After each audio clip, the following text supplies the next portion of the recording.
Шанхай ынтымақтастық ұйымы терроризм, сепаратизм және экстремизмге қарсы күресті күшейтеді. Бүгін президент ұйымға мүше мемлекеттердің сыртқы істер министрлерімен кездесуде осы мәселелерді ортаға салды.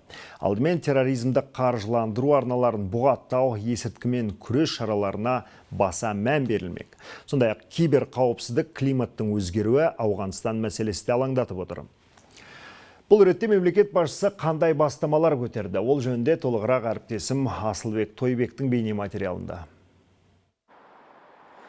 Қазақстан биыл 6 халықаралық ұйымға төрағалық етеді. Оның ішінде Шанхай ынтымақтастық ұйымы бар. Қазірдің өзінде ұйымға Еуразия құрлығындағы 10 мемлекет мүше. Бұл дегеніңіз жер шары халқының тең жартысы. Сондай-ақ әлемдік жалпы ішкі өнімнің 1/4 және жаһандық сауда-саттықтың 15% осы мемлекеттерге тиесілі. Астанада өтетін саммит алдында сыртқы істер министрлері елордада бас қосып, талқыланатын тақырыптарды бір пысықтап алды. Шараға алдағы уақытта ұйым қатарына қосылатын Беларусь өкілдері алғаш рет қатысып отыр. Қазақстан төрағалық аясында цифрлық, туристік және энергетикалық салалар бойынша 100-ден астам іс-шара өткізген. Завершается работа над проектом. Шанхай ынтымақтастық ұйымы елдерінің киелі орындары жобасы аясында жүргізілген жұмыстар аяқталып келеді. Біздің бастамамызбен 2024 жылы Шанхай ынтымақтастық ұйымында экология жылы болып жарияланды. Қазақстан үкіметі энергетика, көлік және мәдениет салаларында қосымша бірқатар айтулы шараға дайындық жұмыстарын жалғастыруда. Әрине, Шанхай ынтымақтастығы ұйымының алдағы Астана саммитіне баса назар аударамыз. Жаһанда тұрақсыздық белең алған шақта 5 саусақтай бірікпей іс берекелі болмайды. Сондықтан барлық тараптың мүддесі ескерілуі тиіс. Қазақстанның да мақсаты сол: араздасқанды татуластырып, алыстағанды жақындату. Өз сөзінде президент те бүкіл адамзат үшін бейбіт және үйлесімді даму мұраттары мен құндылықтарын ұжым болып ілгерілететін уақыт келді деді.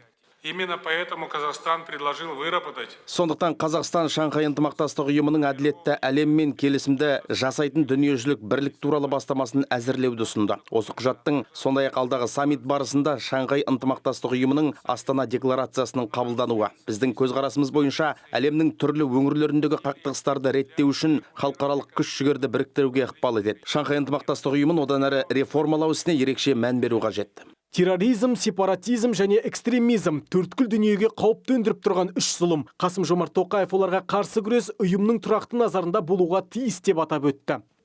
В свою очередь, завершение работы. Өз кезегінде Шанхай ынтымақтастық ұйымының есірткіге қарсы стратегиясы бойынша жұмыстың аяқталуы, терроризмді қаржыландыру арналарын бұғаттауды қоса алғанда, есірткі қаупіне қарсы күресу үшін өзара қабылданып жатқан шараларды күшейте түседі. Осы жетістіктердің барлығы ұйым кеңістігінде тұрақтылық пен қауіпсіздікті қамтамасыз ету жөніндегі келісілген және нақты шаралардың айқын дәлелі. Ауғанстандағы ахуалды алаңдатып отыр. Мемлекет басшысы бұл елде тұрақтылық орнатуға жағдай жасау үшін күш біріктіруге шақырды. Қазақстан тарапы Алматыда орталық Азия мен Ауғанстан үшін орнықты даму мақсаттары жөніндегі Біріккен Ұлттар ұйымының өңірлік орталығын құруды ұсынды.